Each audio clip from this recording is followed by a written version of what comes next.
News Updates. Sa ating mga balita, leader ng notorious na Concepcion criminal gang nasawi sa engkwentro. 4 patay, higit 20 naman ang sugatan sa karambola sa Dinalupihan, Bataan.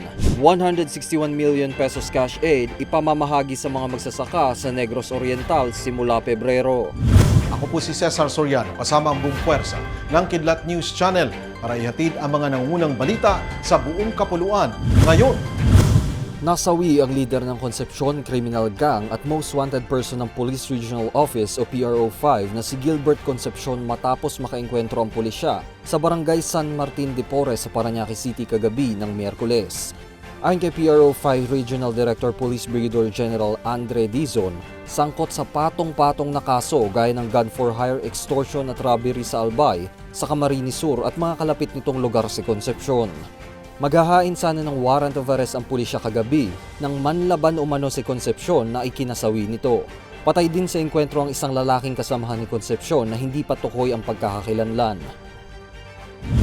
4 ang kumpirmadong patay habang mahigit 20 katao naman ang naitalang sugatan sa karambola ng bus at 5 sasakyan sa Jose Abad Santos Avenue sa Dinalupihan, Bataan kagabi, January 24. Ayon sa Dinalupihan Municipal Police Station, nawalan umano ng kontrol ang driver ng bus na naging dahilan ng pagkakasalpok nito sa isang van, pampasaherong jeep motorsiklo at 2 tricycle pasado alas 7 ng gabi ng Miyerkules. Saad ng pulisya, galing San Fernando, Pampanga ang nasabing bus at papunta sana itong Olongapo nang maganap ang insidente. Nahaharap sa reklamong reckless imprudence resulting in multiple homicide, multiple physical injuries at damage to properties ang bus driver.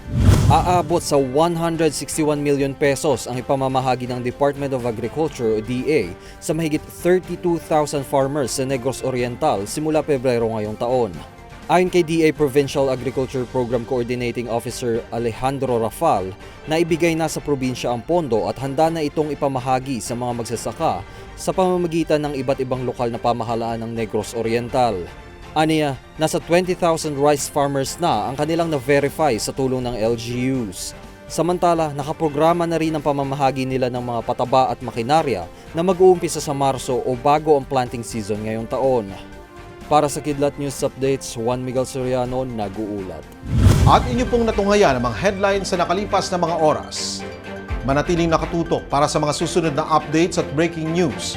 Ako po si Cesar Soriano, kasama nyo sa bawat pagputok ng balita.